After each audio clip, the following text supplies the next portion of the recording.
Hello everyone, welcome back to the operating system course on module 3 deadlocks. Here I am Mrs. Archana Pradeshni, assistant professor in the Department of Information Science, Canara Engineering College, presenting this module 3 deadlocks. So in this particular module under deadlocks, we are going to see some of the system model which is used for representing the deadlock with some example and the resource what are the characteristics for deadlock and the appearance of resource allocation graph and how to handle a deadlock and the methods of deadlock avoidance and prevention, finally detection and also recover from a deadlock. So the main objective in this particular module is to develop the description of deadlock, understand the idea about deadlock, in which situation we are going to reach this kind of deadlock state and how to avoid and to detect the appearance of a deadlock with the help of certain methods. Next, let's describe what a system model is. Let's say that the system consists of a finite number of resources and these resources are distributed among several processes. Okay, there are resources like CPU cycles, memory space, and I/O device, and these are distributed to several processes. So the resource obviously will be partitioned into several types, and each of them will consist of a very identical instances. Right? Each resource type Ri has got Wi instances. So many types of CPU cycles. So many, so many types. So many instances of memory space. That means each process there will be several processes which are using the resource types. That's why we say instances. So what are the example of resource types are memory space, CPU cycles, files and IO device. So in case if the system has got two CPUs, then the resource type CPU has got two instances, right? Similarly, the resource type printer will have got 5 instances, correct? So if the process requests an instance of resource type, the allocation of any instance of the type will satisfy the request. So if it will not, then the instances are not identical. So actually a process must follow these steps. That is, first it must request for a resource before using it, and then must use it, and then finally release the resources that it has been used. So in the request phase, so if the request cannot be granted immediately, for example, if the resource is being used by another process, so in that case the request cannot be granted immediately to a particular process. Then the requesting process must wait until it gets a chance, right? And the second phase, that is use phase, the process can do any operations on the resources. Maybe the process can print on the printer, or it can read the document or write to a printer. Okay, that is possible in the use phase. And in the third phase, that is the release phase, the process has to release all the resources, maybe CPU cycles or memory space or IO devices. Whatever resource that is used by the process has to be released. And we have got a specific system calls that we have seen in the previous presentations, like request device, release device, open, close file, allocate, and free memory system file calls. So in order to request and release the resources, and it is also accomplished by wait and signal operations on semaphores. So when do you say that why do we consider the system model is basically you must know what is the scenario in which we are considering the idea of deadlock. So deadlock characterization, before the concept of deadlock characterization, I would like to mention something about the idea of deadlock. Okay, deadlock means it is a problem of multi-program system wherein we have got many users trying to access the resource, and that resource sometimes may not be available, and all the processes have to wait until it get the resources. That is called as a deadlock. So deadlock can occur even on shareable resources like files or printers or tape drives, memory or CPU cycles. And we can say that the process is in a deadlock state if it was waiting for a particular event that will not occur. And in a system deadlock, one or more processes are deadlocked, right? So in the resources we can say that they are reusable resources and there are consumable resources. So all these consumable resources can be created and destroyed. There is no limit on the consumable resources. So one example is an interrupt message or signals and messages in buffers. All these are example of consumable resources, and the example of reusable resources are like your IO device or processors or database or files. So this is used by one process at a time. So process, as we see, it follows a sequence like request, use and resource.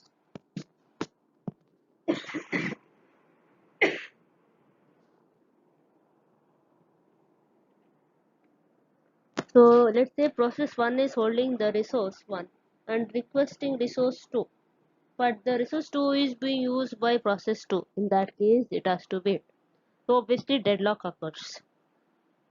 Okay, so let's see the characteristics which are useful for understanding when does a deadlock occur. So in case of mutual exclusion, so this is the first property, mutual exclusion, wherein only one process at a time can use the resource. And second condition is necessary to understand there is a deadlock case. Hold and wait. Hold and wait is what? Processes currently holding the resource that were granted earlier can request new resource. Okay, so that is hold and wait. And next, third condition is no preemption. So once a process has obtained a resource, the system cannot remove it from the process control until the process has finished using the resource. So that means the process has to completely execute its task and then it can be voluntarily removed. The fourth condition, that is called as a circular wait. So there will be a circular chain of processes P0 up to Pn, waiting processes, and P0 will be waiting for a resource which is held by P1, and again P1 will be waiting for a resource which will be held by P2. So like that it continues until the all the n processes there's a waiting of the resources. So in such a circular wait, okay, there is a deadlock. So we can say that all these four conditions must hold simultaneously. That means it should satisfy together in order to say that there is a deadlock. So now we have understood about what is a deadlock and what is the system model that we have considered and what are the characteristics that has to satisfy in order to say that there is a deadlock. So let's see about resource allocation graph, and this was actually introduced by Holt. It is a directed graph and this depicts the state of the system of resources and processes. So there will be certain set of processes and resources, and these are represented in terms of a directed graph where the graph consists of vertices and set of edges. Vertex set V and edge set is represented by E. So vertex set V is partitioned into two types where it is partitioned into P and R, where P represents set of all the processes in the system and R represents the set of all resources in the system. And when we consider the representation of process node, it is represented by a circle and resource node is represented by a rectangle. So how many bullet symbols or how many bullet symbols in the resource node indicates how many units of that resource class exist in the system. So if we say that there is an arrow from process to the resource, it indicates that the process is requesting that resource. And if there is an arrow from resource to the process, it indicates that the resource has been allocated to that process. So we see this in terms of request edge and assignment edge. So there is a request edge, that is process is requesting for the resource, and in the resource will be having several instances of the resource. And in the assignment edge, it says that there is an edge from the resource to the process. It says this means that the resource is being allocated to the process. So that is an assignment edge. So here are the representations in terms of a resource allocation graph. For a process, we denote it by a circle, and we have got resource type with 4 instances. So they are represented by 4 kinds of bullets.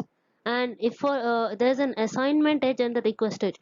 So if there is an edge from the resource type RJ to process PI, so it is called as an assignment edge. And if there is an edge from process PI to resource type RJ, so it is called as a request edge. Process PI is requesting the resource RJ.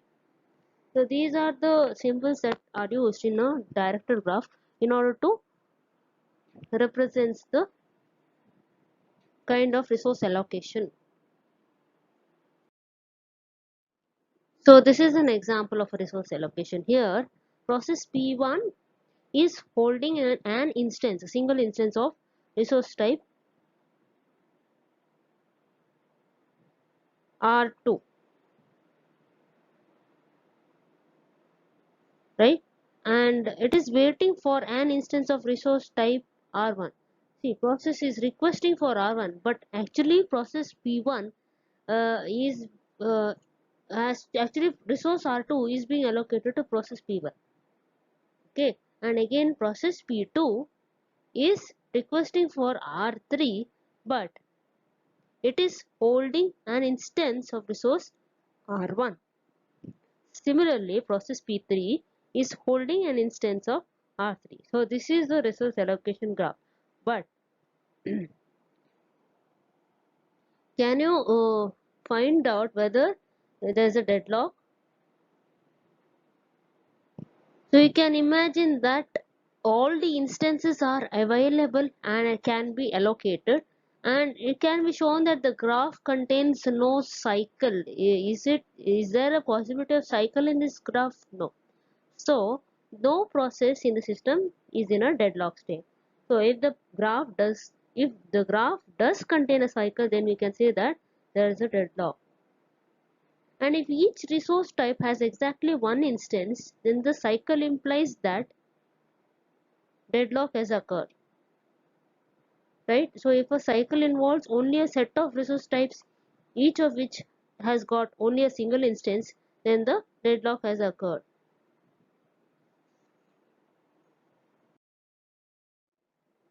So let's see whether there is a deadlock. First of all, let's see whether there is a cycle. Yes, there is a cycle from R2, P1, R1, P2, R3, P3 and R2.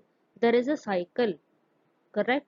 So there is a chance of deadlock. So first of all, first cycle that exists in the system is R2 from P1 to R1, R1 to P2, P2 to R3 and R3 to P3, P3 to R2 and R2 to P1. So this is one cycle. And another cycle we have got is from process P2, R3, then P3, then R2, then back to P2. So that is one another cycle. So we have got minimal 2 cycles. So process P1, P2, P3 are in a deadlock state. We can also find that process P2 is waiting for the resource R3 and which is held by process P3.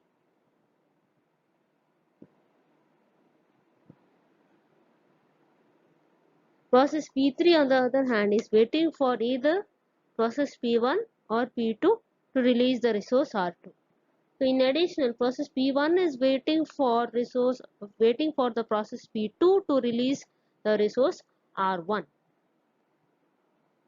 Right? So we can say that there is a deadlock. Just see another graph. So this is a graph with cycle, but let's find out whether there is a deadlock. See, first of all, let's identify the cycle from process P1 to R1 and R1 to P3, P3 to R2, then back to P1. So this is one cycle. There is only one cycle in this graph. But you should observe the instance. See, P1 is requesting the resource type R1, but R1 is held by P2. Okay, and another instance of R1 is being held by P3, but P3 is requesting resource type R2, and another instance of R2 is being reserved for P4. Okay, we see here P3 is requesting for resource type R2, but that resource R2 is being held by P1. Okay, we can see that when one process, each of the process is having a particular resource. There is no process without a resource. When one releases, the other gets of the resource. So here we can say that there is no deadlock, and process P4 may release its instance of resource type R2 directly, right? So that time the same resource can be given to the one requesting the resource. So it can be given to P3 requesting the resource. So like that, deadlock can be avoided in this particular graph, and therefore there is no deadlock. So if a resource allocation graph does not have cycle, then the system is not clearly not in a deadlock state. But in the other hand, if there is a cycle, there are chances that it will be or may not be in a deadlock state. So this is the conclusion. If the graph has got no cycles, there is no deadlock. If the graph contains a cycle and if there is only one instance per resource type, then clearly it is a deadlock. And if there are several instances, so there are chances of deadlock, but it's not surely may or may not be a deadlock. So let's see about certain methods for handling the deadlocks. First of all, what we can deal with this deadlock problem is based on the three ways. First of all, we can use a protocol to prevent or avoid the deadlocks and to ensure that the system will never enter into a deadlock state. So we can use a protocol to avoid deadlock and never come back to a deadlock state. And in the other cases, we can allow the system to enter into a deadlock, detect and recover. So that is the second method. The third method, we can ignore the problem and pretend that the deadlocks never occur in the system. It's that usually not possible.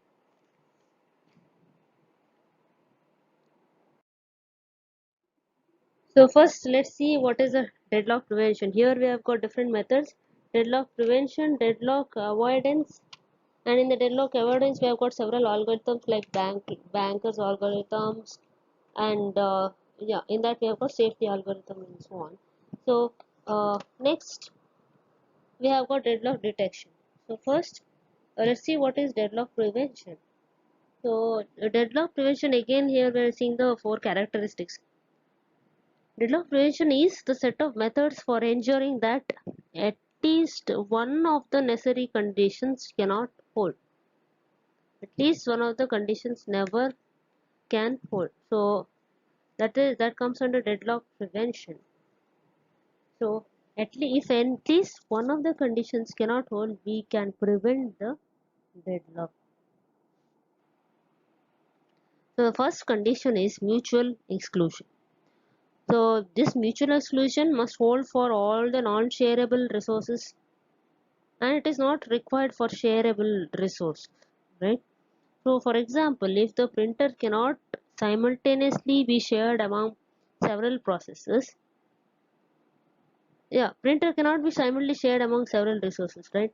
So these are non-shareable resources, and mutual exclusion condition must hold for non-shareable resources. So there should be a condition as to which process has to get the task of execution. In shareable resources, they do not require mutual exclusive access because they will not be involved in a deadlock. For example, read-only files. Right, these are shareable and they are not affected by any kind of interrupts. So any updates also they are not affected. So we can say that in shareable resources there is no chance of deadlock. In a non-shareable resource only there is a we need to set the mutual exclusion principle. Even if several processes try to open a read-only file at the same time, they can be granted simultaneous access to the file. and a process never needs to wait for a shareable resource. The next condition is a hold and wait. To ensure that hold and wait condition never occurs, so we must guarantee that whenever process requests a resource, it does not hold any other resource. So one protocol that we can use is each process to request. We can require that each process to request and be allocated all the resources in the beginning, and then it can start its execution. And the other protocol is we can allow the process to request the resources only when the process does not have any resource. Okay, a process may request some resources and use them. Before it can request any additional resources, it must release all the resources. So that is also possible in this kind of hold and wait. But there is a condition, there is a possibility of starvation in the second case. Why? Because whenever it has got no resource and then if it starts requesting the resource, there are chances that it has to wait, it has to starve, right? The process that needs several resources we have to wait indefinitely, because it is the second condition says that only if the process has got no resource, only then it can request for resource. So there is a sure chance of starvation. The third condition says about no preemption.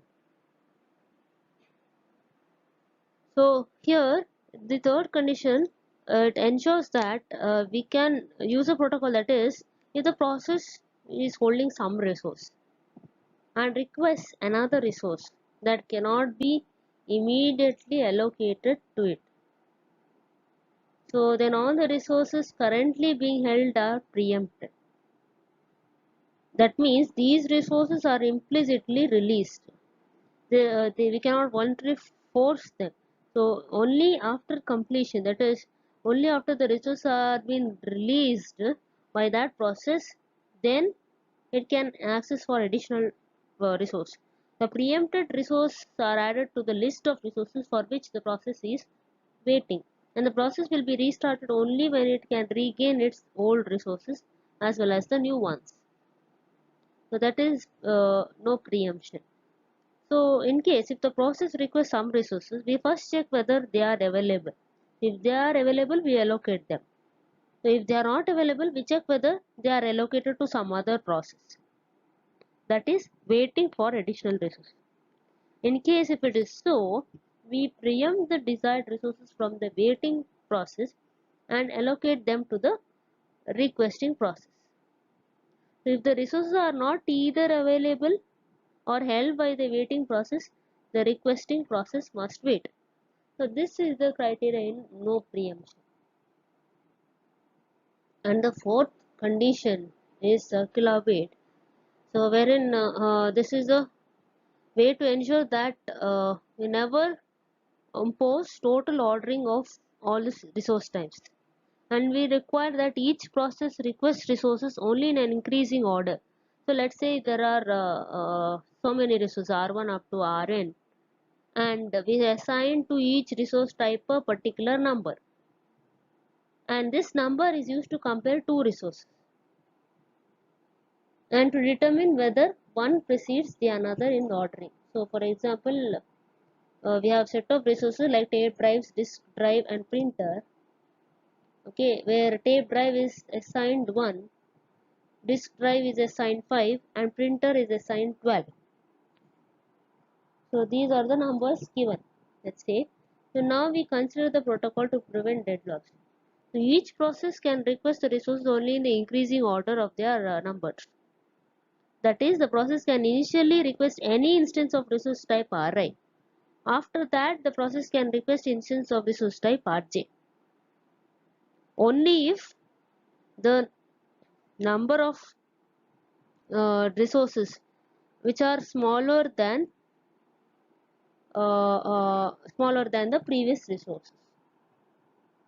Okay, so if there are several instances of resource type are needed, then a single request can be issued. So a process requests an instance of resource type Rj. Whenever a process requests a resource type of Rj, it has released any resources of Ri. that must be ensured. All the resources pertaining to the previous process must be released in order to have the resources allocated to the next process. So that is called as a circular wait. But the priority is decided based on the numbers that we assign to the resources. So process Pi plus 1 is holding resource Ri while requesting resource Ri plus 1. So therefore we must have Ri is less than Ri plus 1.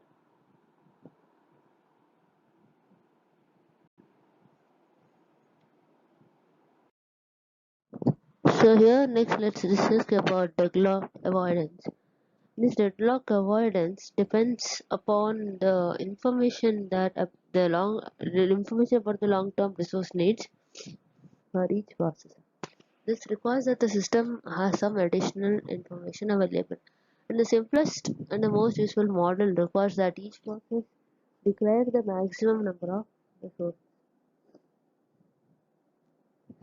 So, uh, and given a priori algorithm, that is, here the system must be able to decide whether the entire resource is safe or not, and only make the allocation when it is safe. In that way, the possibility of deadlock is avoided. Only if the system can make the allocation of resource, then it is said to be safe, and there is no chance of deadlock if it is a safe state. And whenever a process is created, it must declare the maximum claim, that is the maximum number of unit resource, and then the resource manager can grant the request if the resources are available. So what do this deadlock avoidance algorithm do is it dynamically examines the resource allocation state to ensure that circular wait condition can never exist. And here in the deadlock avoidance, we are going to see about safe state, Banker's algorithm, and resource allocation graph. So again, the resource allocation state is defined by the number of available and allocated resources and the maximum demands of the process. So what is a safe state? So state is safe if the system can allocate the resources to each process in some order and then still avoid a deadlock.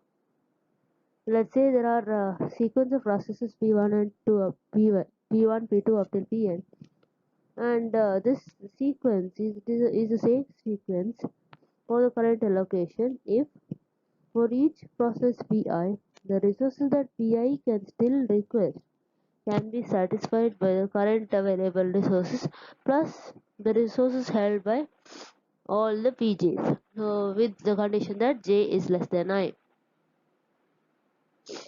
So in this situation, so if the process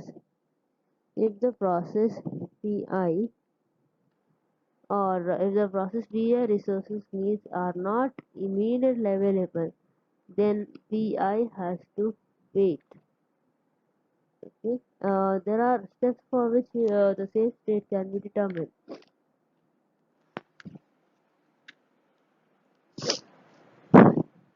When they have finished, then the Pi can obtain all the needed resources.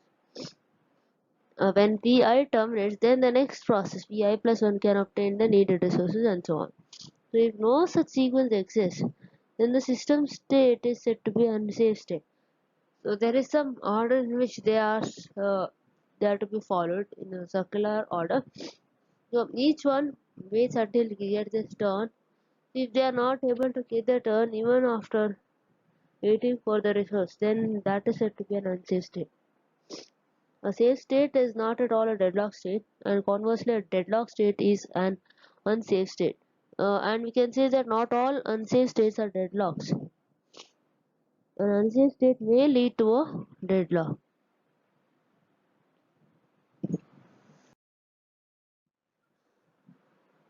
So this is a basic generalization. If it is a safe state, then there is no deadlock, and if the system is in an unsafe state, there are chances of deadlock. In an unsafe state, the operating system cannot prevent the process from requesting the resources, since that the deadlock occurs. So here you can see the graph of a safe state and an unsafe state. The safe state, there is sure chance that there is no deadlock because all the processes can be granted the resources. As in an unsafe state, there is a chance of deadlock. We have got deadlock avoidance algorithm, one for single instance of a resource type and if there are multiple instances of a resource type. And we have got basic idea about the safe sequence, right? So in a single instance of a resource type, we use resource allocation graph, and there, if we have used a resource allocation system with only one instance of each resource type, then we can identify that the deadlock has occurred if so, and then prevent or avoid the deadlock. So we have got certain edges called claim edges apart from request and assignment edges, as we have seen so far in resource allocation graph. And here in multiple instances, we are supposed to use a banker's algorithm. If there are multiple instances of resource type, we are supposed to use banker's algorithm. So here in this resource allocation graph, we are using this graph for representing the single instance of resource type. It has got a claim edge in addition to assignment and request edge. What is the claim edge? Let's say there is an edge from PI, process PI to resource which request for resource type RJ. Okay, so this claim edge process PI to resource type RJ indicates that process PI may request resource RJ at some time in the future. So it indicates that it wants, but it's not cannot be granted immediately, and at some point of time that can be granted. So this edge resembles a request edge in direction, but it is represented by a dashed line. Okay, these claim edges are represented by a dashed line. So whenever a process PI requests resource RJ, the claim edge PI to RJ is converted to request edge. Similarly, when a resource RJ is released by process DI, the assignment edge RJ to PI is reconverted to claim edge PI to RJ. That is, before the process PI starts executing, all its claim edges must already appear in the resource allocation graph. When a resource is released by a process, assignment edge is converted to a claim edge. So you can see the resource allocation graph. So here resource RJ is assigned to process P1, right? Resource RJ is assigned to process P1. Suppose that process P2 request resource type R2. Okay. Although R2 is currently free, we cannot allocate it to P2. Why? Because it creates a cycle. You can observe that, see, from R1 to P1, P1 to R2, because P1 has already requested R2, and once again, okay, once again we cannot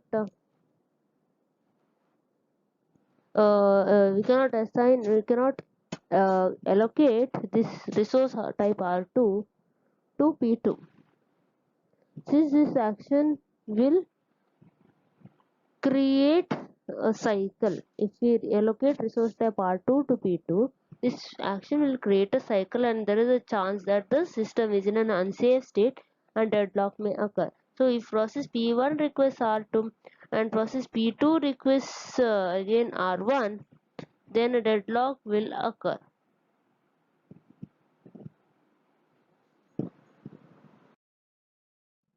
So here you can observe another kind of graph, resource allocation graph. Dashed edges, they are nothing but a claim edge. So P1 claims resource type R2, okay, and R2 is being allocated to process type P2. So you can observe the cycle there. Therefore, it's an unsafe state. R2 is already allocated to P2. Again, if P1 wants R2, it is not available. So it is in an unsafe state.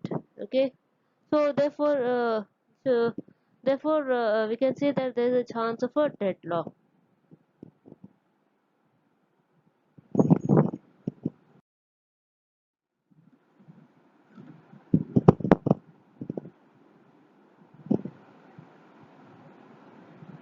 So here in resource allocation algorithm, suppose that process Pi requests resource Rj. The request can be granted only if converting the request edge to an assignment edge does not result in the formation of cycle. If so, it results in a deadlock. So we are using Banker's algorithm to represent in C. As you know, resource allocation graph is applicable only to single instance of a resource type. But Banker's algorithm, we are using it to represent multiple instances of a resource type. So what is this Banker's algorithm? It is also again a deadlock avoidance algorithm. And Bankers is named because the algorithm is modeled after a banker who makes loads from a pool of capital and receives the payments that are returned to a pool. So algorithm basically checks to see if the granting the request leads to an unsafe state. So if granting a request leads to an unsafe state, the request is denied. In case if granting the request leads to a safe state, then it is carried out. Okay, Banker's algorithm is the best known avoidance method. So by using this kind of method, the system is always kept in a safe state. So there's a check for the safe state. The system is said to be in a safe state only if there exists a safe sequence. So when a process requests a resource, it may have to wait, and whenever a process gets all the resources, it must return them immediately. So let's see the data structures for Banker's algorithm. So we have got these available data structures. Uh, as I said, this Banker's algorithm is applicable for multiple instances of each resource type. And the condition is whenever a new process enters into the system, it must declare the maximum number of instances of each resource type. So that is done using max. And this number may not exceed the total number of resources in the system. Okay, whenever a user requests a set of resources, the system must determine whether the allocation of the resources will leave the system in a safe state. So if it is so, then the resources can be allocated, or else the process must wait until some other process releases the resources. So we have got these available structures to determine whether the resource can be allocated to the process. The available is a data structure and it is a vector of length m. It indicates the number of available resources of each type. How many resources of each type are available. So if available of j is equal to k, then there are k instances of resource type rj. Similarly, we have got another structure called max, which is a maximum allocation, maximum number of resources which are allocated, maximum demand of each process. So what is the demand of each process? So that is determined by max data structure. And if max of I comma j is equal to k, then process Pi may request at most k instances of resource type Rj. Okay. And next data structure is allocation. And here this tells us it's also an n cross m matrix, and it defines the number of resources of each type currently allocated to each process. How many resources are currently allocated, whereas max tells you what is the maximum demand of each process, and available tells you how many instances of the resource type are available. And need is something different from all these data structures. And need again is an n cross m matrix which we are computing, which is nothing but max minus allocation. So it tells us the remaining resources that is need for each process. So if need of I comma j is k, then process Pi may need k more instance of resource type Rj to complete the task. Let's see the safety algorithm. This algorithm is to find out whether the system is in a safe state or not, and if it is in a safe state, then the resources can be granted to the process. So how to find out whether the system is in a safe state or the safe sequence? So it is calculated in this manner. Let work and finish be the vectors of length m and n respectively. So you are going to initialize work is equal to available and finish of I is equal to false, because we have not checked with all the processes. So initially we are declaring this vector to be false for all the processes 1 to n. And for any process, let's say I, if finish of I is equal to false, if it is in this state finish of I is false, and if need is less than equal to work. What is need? Need is a still more resource requirement for that process. If there are so many resources which are in need by the process, the need tells you the remaining resource need for each process. So if it is less than or equal to available, then clearly and if no such I exists, we can say that the system is in a safe state. So if no such I exists, you are saying finish of I is true for all I and system is in a safe state. You are going to find such I wherein finish of I is false and need less than equal to what? You are computing the need for each of the processes, and once all of them are done, and if it enters into this fourth condition, you are saying that all the processes are completed, checked all the processes, and then the system is in safe state. Or else you're going to calculate work is work plus allocation. So what is work? Work is nothing but available plus allocation. So that will be your next available or work. So again setting finish of I is true, and go to step 2. Again you're going to check for each process whether finish of I is false. So if it is not, if it is false, that means you have not yet allocated the uh, resources for that process. So now we are going to check whether the need is less than equal to work. Need is less than equal to new work. New work is the work which was calculated previously from the remaining process. Work is work plus allocation. If so, then obviously with this, you can find out whether the remaining processes have completed, and if so, have they released the resources, and based on that we can calculate the need. Okay, and if no such I exists, you're going to step 4, saying that we have checked with all the processes and the system is in a safe state.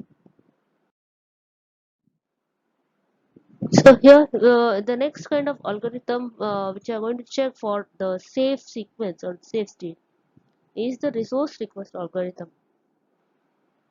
So let request of I be the request vector for the process pi. So if request type of j is equal to k, then the process pi wants k instance of the resource type rj. So what are the actions that has to be taken here in resource request algorithm? First, if the request of I for that means for a process is less than equal to need for that process, then go to step 2. So you are determining whether request is less than equal to available. Okay, else you're going to step 3. So if you get such a request where it is less than equal to available, you're going to check for step 3. In the step 3, available is equal to available minus request, and allocation is allocation plus request. So you are finding out what is available. Available is available minus request, and allocation is allocation plus request.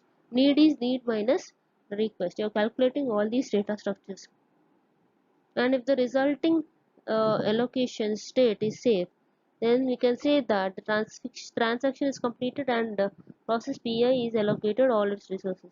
However, if the new state is unsafe, PI must wait for request of I, and also the old resource allocation state must be restored. So let's see this with the help of a problem. So we have got a problem wherein there are 5 processes to consider from process P0 to P4, and we have got the data structures allocation, max, and available. So how to first we need to determine what are the maximum instances that resource type A has got. 10, right? B has got 5 instances of resource type B, and similarly C has got 7 instances of resource type at that particular time shot. So available tells you the number of available resources. There are 3 resources of type A and 3 resources of type B and 2 resources of type C which are available, and at the max 10 instances are there of type A. Okay, and max data structures, it tells you the maximum demand of each process. So for a particular process P0, the process P0 requires 7 instances of resource type A, but currently how many are available? 10.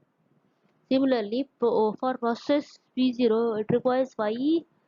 5 is the maximum demand for instance type B or resource type B.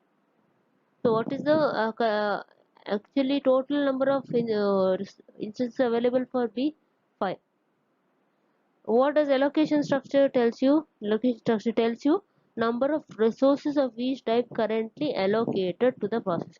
So 0 is the number of instances of A allocated to the process P0. 1 is the instance of resource type B allocated to process P0. Similarly, 0 instances are allocated to resource type C for a particular process P0, and so on. You can identify what each of the line tells you for a process. And next we need to calculate the need. So how do you calculate the need? Need tells you the remaining resource need for each process. So we know what is we need to calculate this from maximum and allocation. So maximum is nothing but maximum need for a process. For process P0 we have got 753. Okay, and allocation is 010. Okay, for a process P0. So how do you calculate the need is we need to determine for each process. For process P0, so here I am using CFT algorithm to determine the safe sequence. So for if I need to first say that finish of I is false for this process P0, and if the need is less than equal to work, so what is work? Work is nothing but the available, that is 332. Okay, so if the need is less than equal to work, need is less than equal to work. First of all, before checking for the safety algorithm, I need to determine whether I need to calculate all the values of the need, right? Need is maximum minus allocation. It is 753 minus 010, which is 743 for process P0. Similarly, for process P1, it is 322 minus 200, that is 122. And similarly, for process P2, it is 902, which is max, minus allocation 302. So what we get? 600. Similarly, for process P3, when we calculate the value of need, which is max minus allocation, we get 222 minus 211. So it is 011. Finally, for P4, it is calculated as 433 minus 002. We get 431. So these are all the values of need. Next, we need to determine the safe sequence, whether it can be allocated or not, and what is the order in which the allocation happens. So next is to determine the safe sequence. Here, for a particular process P0, start from process P0, and we can observe that we need to find out, first of all, when we finish a file is false, right? So whenever for a process P0 finish a file is false, we need to check whether need is less than equal to what. So what is the need now? Need for a process P0 is 7 instances of resource type A, 4 instances of resource type B, and 3 instances of resource type C. So this whether it is less than equal to the work or available. So what is available? 3 instances of resource type A and 3 instances of resource type B and 2 instances of resource type C. So it is not need is not less than equal to work. Therefore, we cannot allocate the resources of instances to this process P0. Next, we check for process P1. If the finish of I is false, yes. So now need is it less than equal to work? Need for process P1 is 1, 2, 2. There is 1 instance of resource type A, 2 instances of resource type B, and 2 instances of resource type C.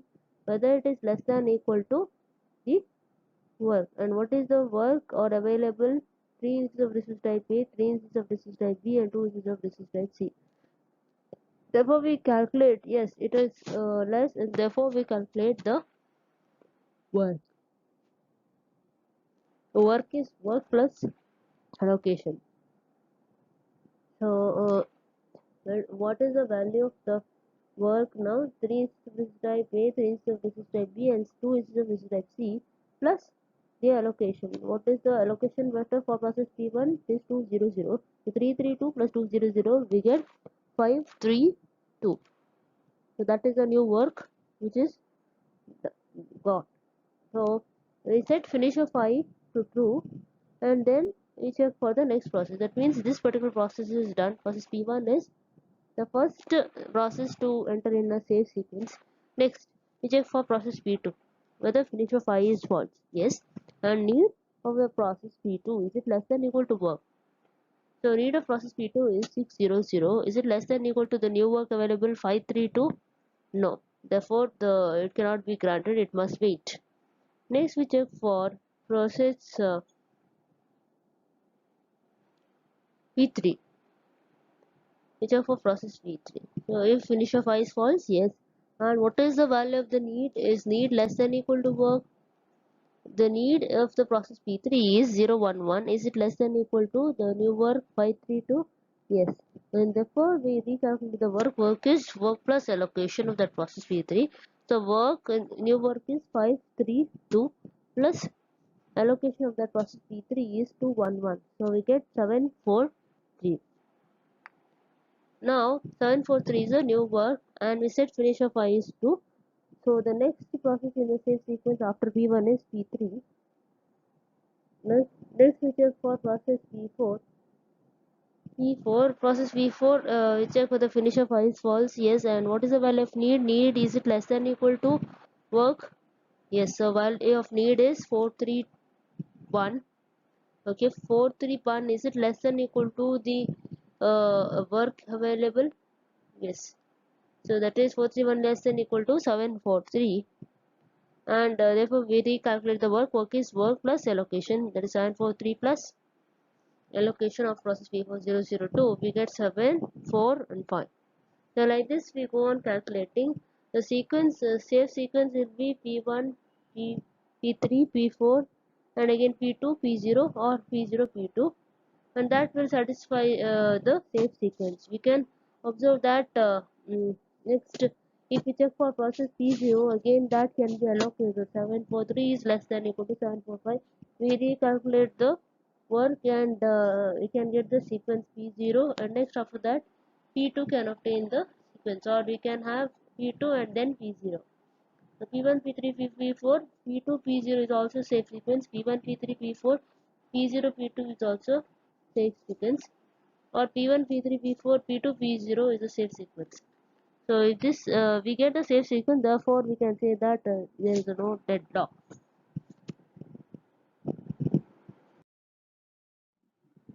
So let's say that there is a request. This is a resource request algorithm. We are going to apply that over here. So in this, let's say that there is a request called 102 which has to be granted. So suppose that the process P1 requests one additional resource of type A and two instances of type C. So what happens here? So for let's say that process P1 requests one additional instance of resource type A. and two additional requests of type C. So the request for process P1 will be like 102. So we need to check whether that request can be served. For that we apply the resource request algorithm. So if the request is less than equal to need, so what is the value of need here? Need for that process 102, is it less than equal to 020?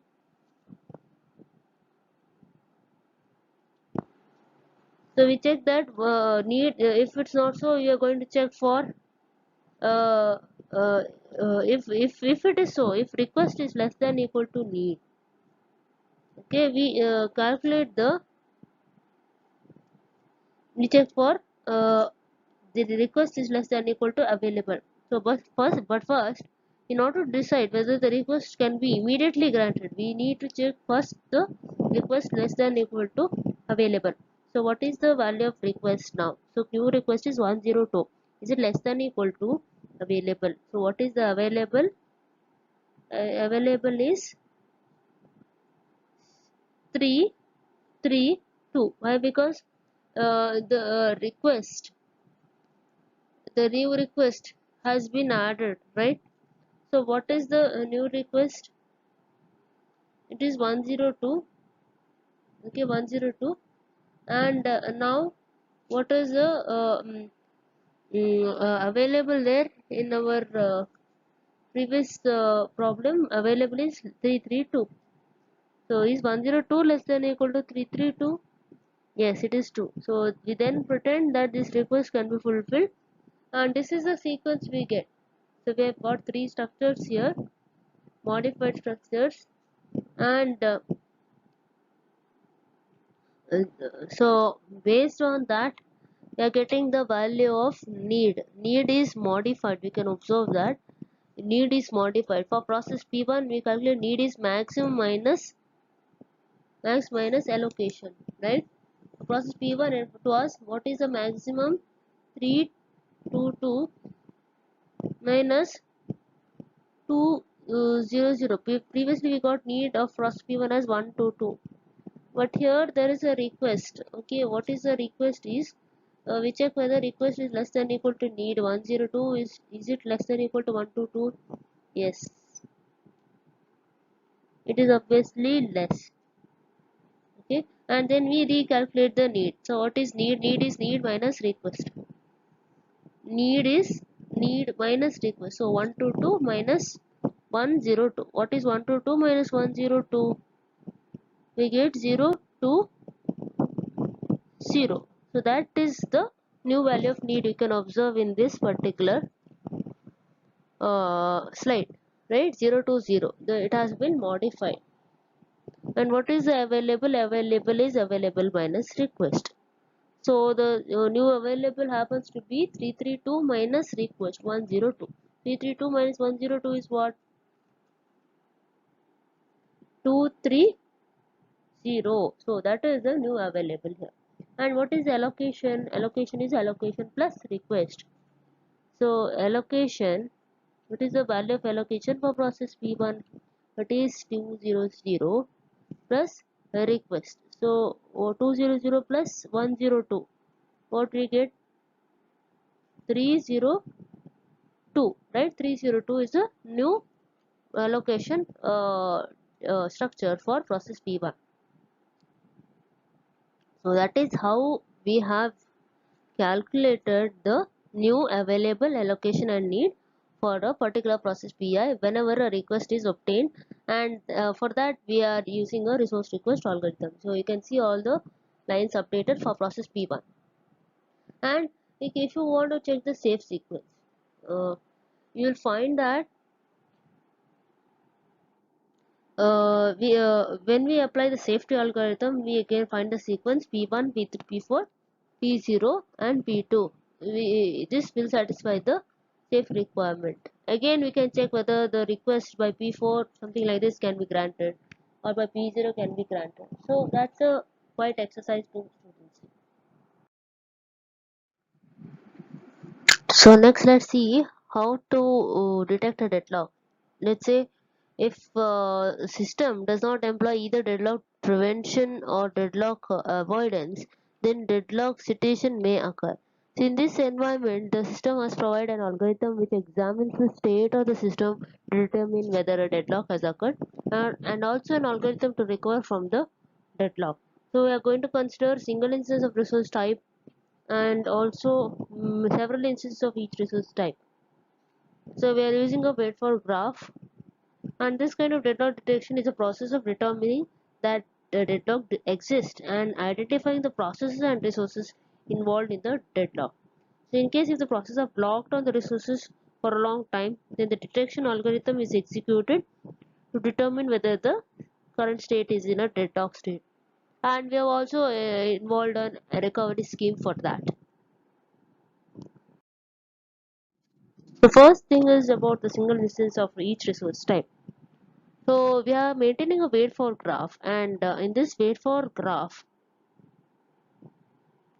we are identifying the different process and the request made. So an edge from Pi to Pj in a wait for graph implies that process Pi is waiting for process Pj to release the resource that Pi needs.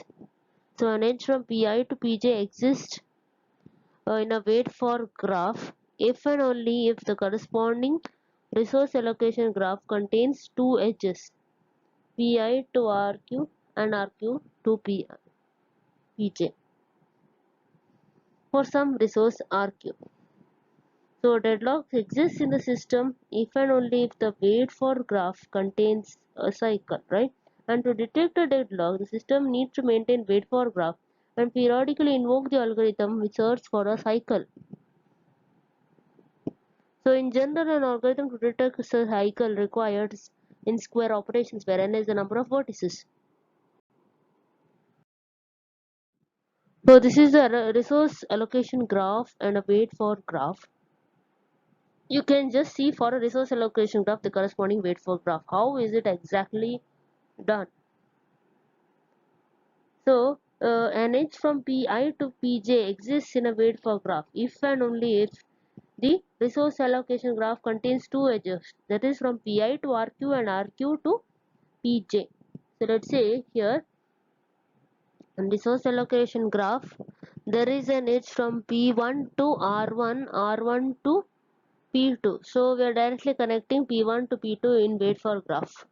Similarly, there is an edge in the resource allocation graph from P2 to R4, R4 to P3. Therefore, we are directly connecting P2 to P3. And now there is also an edge from P3 to R5, R5 to P4. Therefore, we are connecting P3 to P4. And also there is an edge from P2 to R5, R5 to P4. Therefore, we are connecting P2 to P4 in the wait for graph. And there is an edge from P4 to R2, R2 to P1. Therefore, we are connecting P4 to P1 in the wait for graph. And likewise, there is an edge from P2 to R3 and R3 to P5 in the resource allocation graph. Therefore, we are connecting P2 to P5 directly in the wait for graph. So that is how we can construct a wait for graph based on the resource allocation graph. If there is an edge Pi to Pj, there is an edge Pi to Pj in the wait for graph only if there is an edge Pi to Rq and Rq to Pj in the resource allocation graph. Considering the next type, that is several instances of resource type, there are available data structures. So as you know, wait for graph, it is not applicable to resource allocation system for multiple instances. For multiple instances, we need to describe in terms of data structures similar that we have used in Banker's algorithm.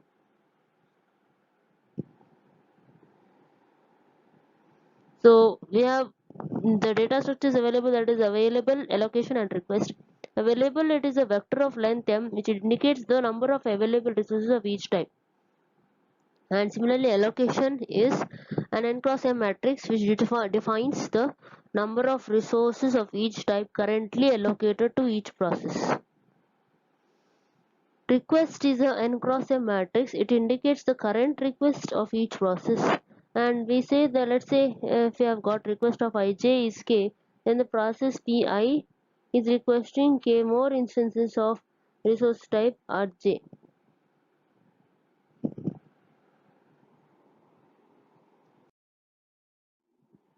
So this is the detection algorithm. Let's say work and finish be the vectors of length m and n respectively,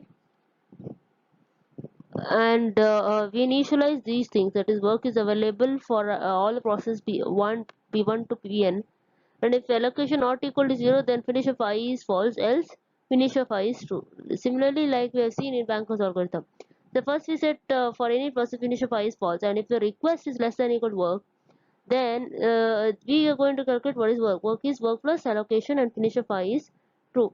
Go to step 2 for other process. You need to complete all of the process. After completing all the process, you are setting finish of I is finish of I is true, and if in case if the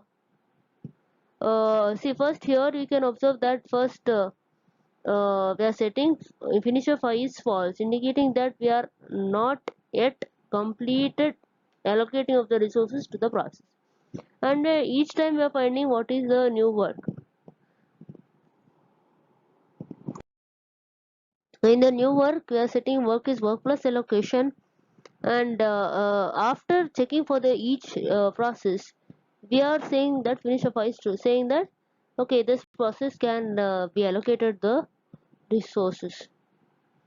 So in case if finish of I is false, that means if no process can acquire the resource, or if no resources can be allocated to any process, then the finish of I turns to be false, and that case we can say that the system is in a deadlock state. So in this way the algorithm requires m into n square operations to detect whether the system is in a deadlock state.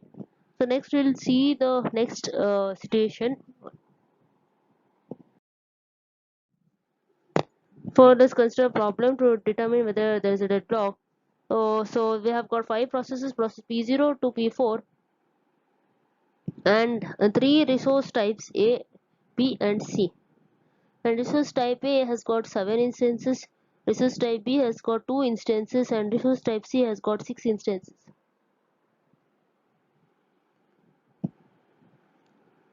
So we have the allocation, request and available data structures. And first we need to determine whether there is a deadlock. So what if we get first we need to determine the sequence. We need to find the sequence. If it is possible to find the sequence, then it is safe sequence, then it is not in a deadlock state.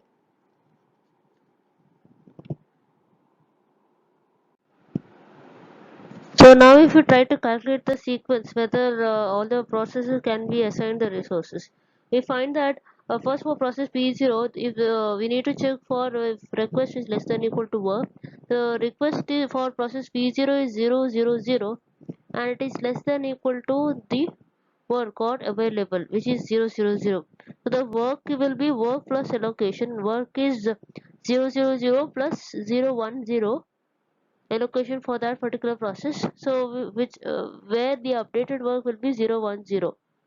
So the process P0 is the first process to be in the safe sequence.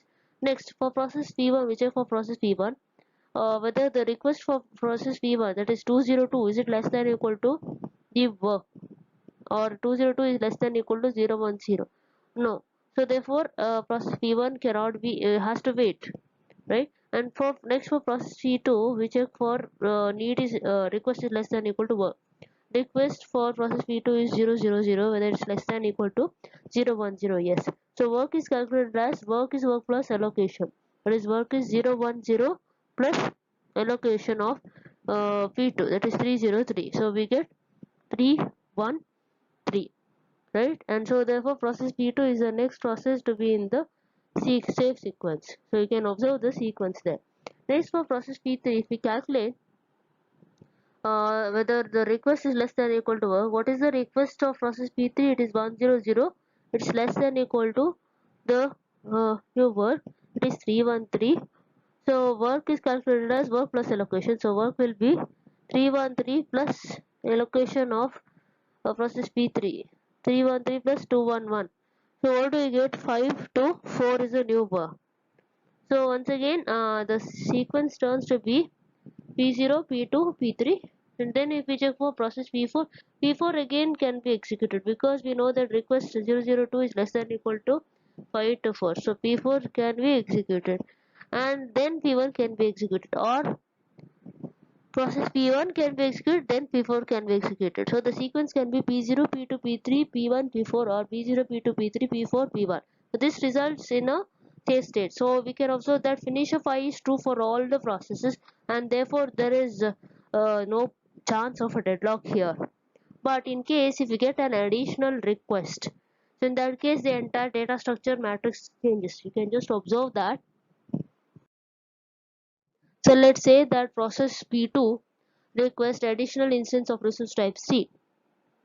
Okay, so let's say process P2 makes an additional request of type C, that is it will get 001. Okay, 001. So now we need to determine the request matrix. So what will be the request matrix? It will be 001, and based on this we need to determine whether the system is in a deadlock state or not. So now if we check for process P2, so what is the request? Request is changed to 001, as you can observe in the request matrix. So based on this new updated, if we try to recalculate all the values for P0, again it follows the same. The sequence will be P0 only first.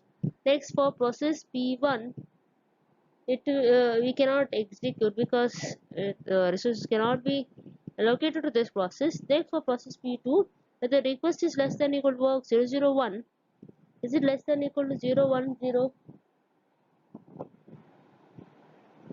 So like that we need to check, and we can determine that it can we can claim that system is now clearly in a deadlock. Why? Because it is requesting one instance of resource type, and now there is no instance of resource type C which is available. Again P2 has to wait.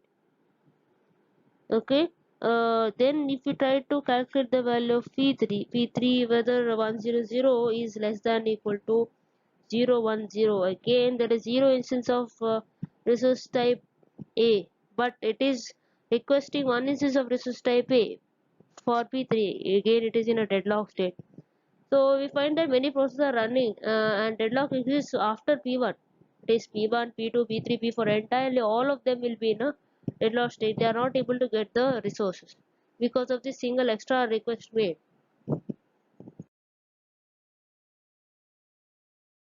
So the next question is, how about the algorithm usage? When should we invoke the detection algorithm? It depends upon the two factors: how often a deadlock is likely to occur and how many processes will be affected by the deadlock when it happens. So if the deadlocks occur frequently, then the detection algorithm should be invoked frequently, right? And resources allocated to a deadlock process will be idle until the deadlock will be broken. So deadlocks occur only when some process makes a request that cannot be granted immediately. And this request may be the final request that completes a chain of waiting processes. Of course, invoking the deadlock detection algorithm for every request may be an overhead. So, if the detection algorithm is invoked arbitrarily, then there will be many cycles in the resource allocation graph. The next is recovery from deadlock. So here there are, how do we recover from deadlock? So one possibility is that see, whenever a deadlock detection algorithm determines about the deadlocks, one possibility is to determine that we say the deadlock has occurred and ask the operator to deal with it manually, or the other possibility is to recover from deadlock automatically.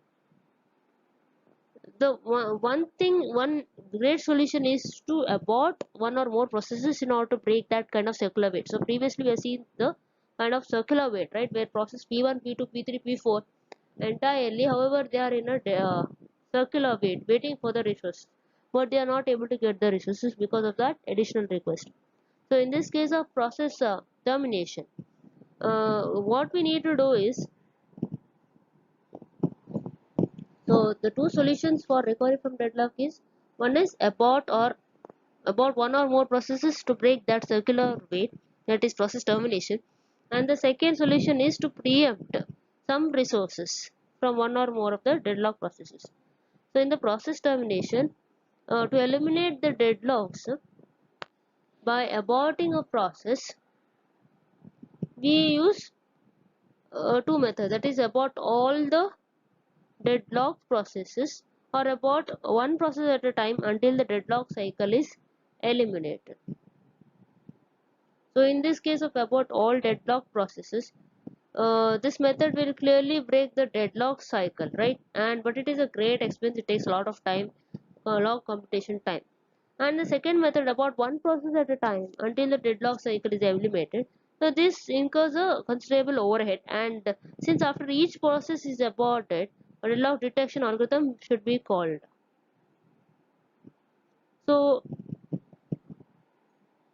if partial termination method is used, then the given set of deadlock processes, you must determine which process should be terminated to break the deadlock. The question is what processes have to be terminated, right? So it depends upon the priority of the process, or how long the process has been computed, or how many resources the process needs in order to complete, or whether the process is in an interactive or a batch state, or how many processes will be terminated. So all these questions will arise. In the second solution to recovery from deadlock, we have got the idea of preemption. But what to preempt? Okay, there are issues related to preemption too. That is, we need to select a victim. Okay, a specific process that has to preempt. What process? Victim, or there is a solution to rollback and starvation. So which process are to be preempted, so that is based on the victim. In the process termination, we determine the order of preemption to minimize the cost, right? But the cost factors include various parameters. So selecting a victim means it is better to select the process which has got minimum cost in the sense it takes less, if it takes the more number of processes, more number of resources. So, okay, if the process takes more number of resources in order to complete, okay, we can stop that process. Or if it takes uh, if it is a process that has to be terminated, then that can be used as a victim, right? And then in the case of rollback, so what is that rollback? So we have to return to some state. If we preempt a process resource from the process, and what should be done with that process, that is important. So however it cannot continue with normal execution, it is missing some needed resource, you must roll back the process to some safe state so that it can again restart from that state, right? So that is nothing but rollback. So aborting the process and then restart it, so it's more effective to roll back the process only after breaking the deadlock. The third solution for preemption is starvation. So how do we ensure that starvation has occurred? In a system where victim selection is based on the cost factors, it may happen that the same process is always selected as a victim. If the same process is always selected as a victim, obviously there are some processes which starve, right? The process can be victim only a finite number of times. So that is we need to include the, for that process we need to include the number of rollbacks in the cost factor too.